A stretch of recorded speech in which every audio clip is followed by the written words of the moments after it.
जो जय भीम पर भरोसा करते हैं, सब के सब बहुजन समाज पार्टी के साथ खड़े हैं। यहाँ गरीब बहुजन के बच्चों को पढ़ने का कोई व्यवस्था नहीं है। कहीं स्कूल बहुत अच्छा सुंदर बना हुआ है, कहीं ढहता हुआ नजर आता है। उत्तर प्रदेश में जिस तरह से बहन जी मुख्यमंत्री बनने के बाद हर गरीबों को जो उसको बेटी शादी करना था 1-1 लाख रुपया खाता में डालने का काम किया। बहन जी पूरे देश में हमारे बहुजन समाज के जितने भी नायक रहे, बहुजन समाज के उत्थान करने में जो कुर्बानी दिए, हमारे महापुरुषों का सपना जो अधूरा है, पूरे देश में हमारे महापुरुषों का सपना पूरा होगा। पेरियार ललय सिंह यादव बाबा साहब के विचारों को लेकर के सच्ची रामायण लिखने का काम किया, जिसके चलते उन पर केस भी हुआ। लेकिन आज पूजनीय महान बन गए यादव समाज का। क्या बहुजन के मुख्य धारा से जुड़ो और बाबा साहब के सपनों को पूरा करो। बहन जी बहुत विद्वान आदमी है और परखी भी है। बहन जी किसी का नाम क्यों लेगी, किसी का नाम नहीं लेती है। जो वो लोग किया है उसको जनता खुद समझ रही है। चलेगा हाथी उड़ेगा धूल, न रहेगा पंजा न रहेगा फूल। यह तीनों को तो लड़ाई है। हाथी चल गया, पंजा और फूल जो है समाप्त हो जाएगा और मुझे पार्लियामेंट में भेजेगा। मैं चिभर पहनकर ऐतिहासिक सांसद बनकर सांसद में जाऊंगा। ये बाबा साहब का सपना पूरा होगा और बुद्ध की धरती कायम रहेगी नालंदा। इस वक्त मैं नालंदा में हूँ। नालंदा से हमारे साथ बीएसपी के कैंडिडेट प्रमोद कुमार निराला जी होंगे। यहाँ पे जो मुकाबला है वो त्रिकोणीय होता हुआ दिख रहा है। एक तरफ कौशलेंद्र सिंह है, जदयू के कैंडिडेट हैं, वहीं दूसरी ओर संदीप सौरभ जी हैं जो CPIM। तो क्या माहौल है सर? माहौल यहाँ बहुत बदला हुआ है।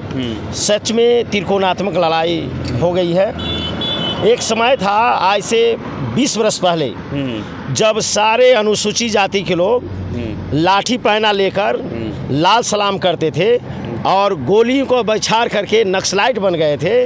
उस समय विजय यादव लाल सलाम वाले जीते थे यहाँ नालंदा की धरती पर, इसीलिए कि अनुसूचित जाति, मुस्लिम और जो मुख्य धारा था लाल सलाम के लोग उनके साथ थे। आज की स्थिति ऐसा है कि जो भी लाल सलाम थे सब के सब जय भीम बोल रहे हैं। इतना विकास हो गया कि उस समय से 100 गुना अधिक हम लोग का विकास हुआ बहुजन समाज को।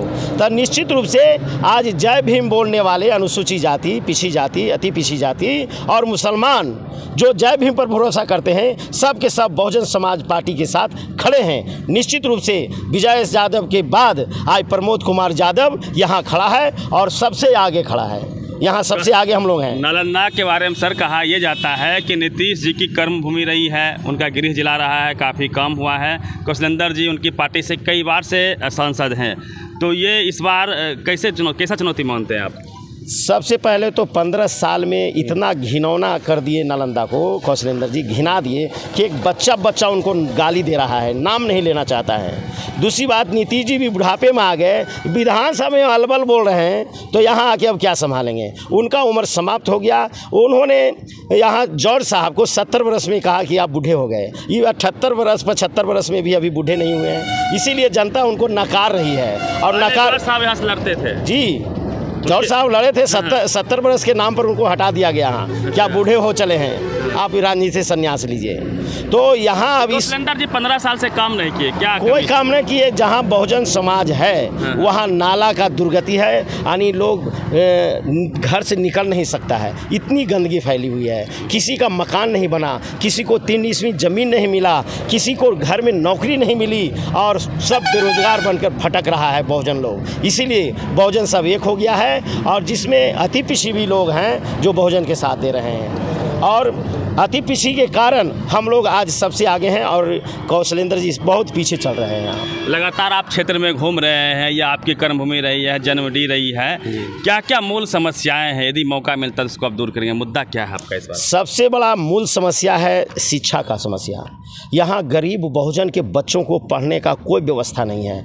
कहीं स्कूल बहुत अच्छा सुंदर बना हुआ है, कहीं ढहता हुआ नज़र आता है। जैसे हिलसा में 1 नंबर बूथ जो है वहाँ पर अनुसूचित जाति, पिछड़ी जाति के लोग रहते हैं। ढर्मन स्कूल है, वहाँ के यूनिट हटाकर दूसरे 2 किलोमीटर पर ले जाके रखा गया है। बच्चा बताइए, दूसरा तीसरा का क्लास का लड़का 2 किलोमीटर कैसे पैदल चलेगा? सरकारी स्कूल की हालात खराब है, बिल्कुल खराब है। स्कूल, नाला, रोड सब खत्म है बहुजन समाज में। ये कुछ लोगों के बीच में जाके काम किए हैं जो उनके प्रभावित क्षेत्र है। बाकी लगता है कि प्रतिद्वंदी समझ करके सभी समाज को छोड़ दिए हैं बहुजन लोगों को, कहीं काम नहीं दिखाई देता है। इंटरनेशनल जगह है या पर्यटन के तौर पे नालंदा को माना जाता है, तो क्या उस पर्यटन के क्षेत्र में कुछ काम हुआ कि नहीं हुआ? क्या पर्यटन विदेश में बहुत अच्छा नाम कमा लिए, बढ़िया बढ़िया चकचका रोड बनाकर वो नाम कमा लिए हैं, लेकिन गांव के लिए कुछ नहीं किए हैं इन्होंने। गांव को एकदम वहीं के वहीं छोड़ दिए। गांव स्मार्ट नहीं बन पाया। गांव स्मार्ट क्या, गांव दुर्गति में है और सब बाबा साहब को नाम ले रहा है कि भैया अबरी ये आप आए हैं, एकलौता नेता हम लोग बाबा साहब का हम लोग का है, इसीलिए अब विजय बना के आपको भेजेंगे और हम लोग का कल्याण करने का काम सर आ रहा था। कई ऐसे गांव मिले जहां पे आज भी वो लोग मिट्टी के घर में रह रहे हैं, झोपड़ी के घर में रह रहे हैं, ज़मीन उनके पास नहीं है। खास करके बैकवर्ड कम्युनिटी के जो लोग हैं, जो दलित समाज के लोग हैं, उनके बच्चे अच्छे स्कूल में नहीं है जैसा आप बता रहे हैं, तो ये समस्या रही है। समस्या बिल्कुल है।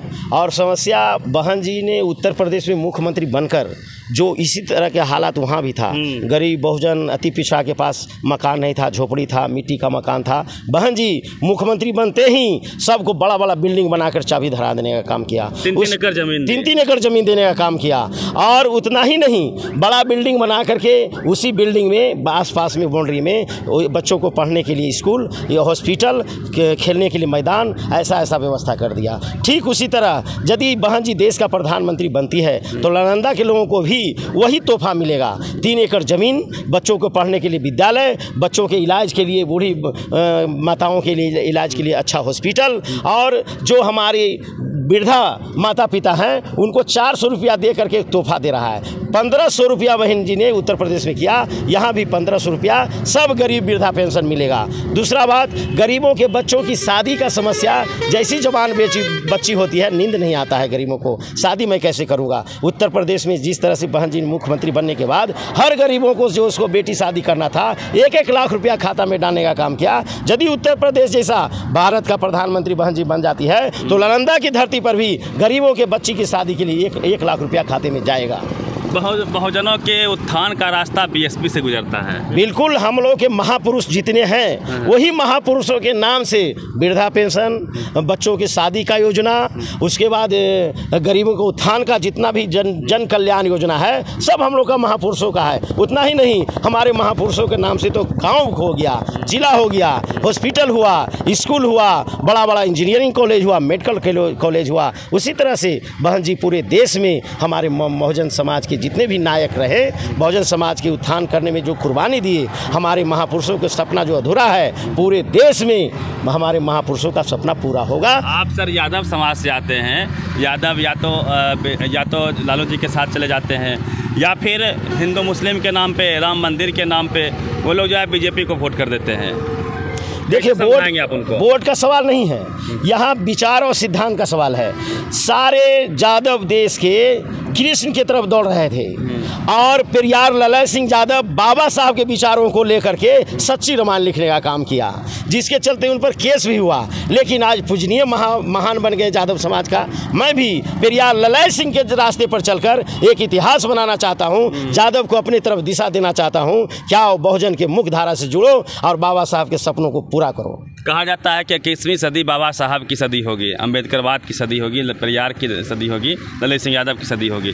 तो क्या लगता है कि जो हमारे समाज के लोग हैं उनको जुड़ना चाहिए तेज़ी से इस मिशन में? निश्चित रूप से बाबा साहब और काशीराम साहब जो बहुजन समाज को रास्ता दिए, काशीराम साहब तो कहते थे कि 6-6 महीना पर चुनाव हो जाए। जब जब चुनाव होता था बहुजन आगे बढ़ता जाता था। आज भी यह स्थिति यह है कि जब जब चुनाव होता है बहुजन आगे बढ़ता है। इसीलिए हम लोग इस बार पूरे देश के बहुजन समाज निश्चिंत है कि इस बार बहन मायावती जी 21वीं सदी को महापुरुषों का सपना को पूरा करेगी और लाल किला पर नीला झंडा हाथी निशान स्थापित करेगी। तभी मोदी जी को क्या कहेंगे? 400 पार बोल रहे हैं, मंदिर के नाम पे वोट मांग रहे, अब कह रहे हैं कि जो है आरक्षण ओबीसी का ख़त्म करके मुस्लिमों को दे देंगे आप लोग। बहन जी बहुत विद्वान आदमी है और परखी भी है। बहन जी किसी का नाम क्यों लेगी? किसी का नाम नहीं लेती है। जो वो लोग किया है उसको जनता खुद समझ रही है। 40 वर्षों तक कांग्रेस ने लूटा और 15 वर्ष भाजपा ने लूटा। ये बहुजन के योजनाओं को लेकर बना कर लूटने का काम किया। बहुजन की योजनाओं को ये लोग चुनावी मुद्दा बनाया, चुनावी अर्थ बनाया, पैसे साधन बनाया है। लेकिन बहन जी गरीबों से पैसा लेकर हेलीकॉप्टर तक के तैयार किया और बहुजन समाज पार्टी एक बहुत बड़ा पार्टी बना करके आज स्थापित हो गई है। बहुजन समाज पार्टी बहन मायावती सिर्फ कहती है कि मैं अपने मुद्दा लेकर के जनता के बीच में जा रहा हूँ, तुम भी अपना मुद्दा लो। बहन जी उत्तर प्रदेश में मुख्यमंत्री बनने के बाद जो जन कल्याणकारी कार्य की है, जो विकास का काम की है, अपने महापुरुषों के उत्थान के लिए सारा इतिहास बनाया है, रास्ता तय किया है, यही बात को लेकर मैं नालंदा के हर लोगों को समझा रहा हूँ, बता रहा हूँ और किसी दुश्मन का मैं नाम नहीं लेता हूँ। जैसे ही हाथी आगे बढ़ेगा, हाथी आगे बढ़ेगा, चलेगा हाथी, उड़ेगा धूल, ना रहेगा पंजा, ना रहेगा फूल। यह तीनों को तो लड़ाई है। हाथी चल गया, पंजा और फूल जो है समाप्त हो जाएगा। चलिए, चलेगा हाथी, उड़ेगा धूल, ना रहेगा पंजा, ना रहेगा फूल, ये इनका नारा है। ये बुद्ध की धरती है और बुद्ध के रूप में बाबा साहब ने संविधान में भी बुद्ध के विचार को रखने का काम किया। तो मैं ऐतिहासिक काम करने जा रहा हूँ। यहाँ की जनता मुझे तिलक लगा दिया और मुझे पार्लियामेंट में भेजेगा, मैं चिभर पहनकर ऐतिहासिक सांसद बनकर संसद में जाऊंगा। ये बाबा साहब का सपना पूरा होगा और बुद्ध की धरती कायम रहेगी नालंदा। नालंदा बुद्धमय होगा, बुद्ध की धरती भी रही है, लेकिन बाबा साहब के जो कट्टर अनुयायी हैं उनको अब तक जीत कर जाने का मौका नहीं मिला है। तो प्रमोद निराला जी हैं, ताल ठोक रहे हैं, मजबूती से चुनावी मैदान में हैं और इस बार बाबा साहब के अनुयायी के तौर पे संसद में गरजने का काम करेंगे, जाने का काम करेंगे, इनका कहना है। पूरी बातचीत पे प्रतिक्रिया रवि मेहता, नालंदा। नेशनल दस्तक की आपसे गुजारिश है कि अगर इसको बचाना चाहते हैं तो नेशनल दस्तक को सब्सक्राइब करने के लिए रेड कलर के सब्सक्राइब बटन को दबाएं, फिर बेल आइकन की घंटी दबाएं। नेशनल दस्तक को बचाने के लिए बहुत जरूरी है कि हर खबर को शेयर करें, लाइक करें, कमेंट जरूर करें।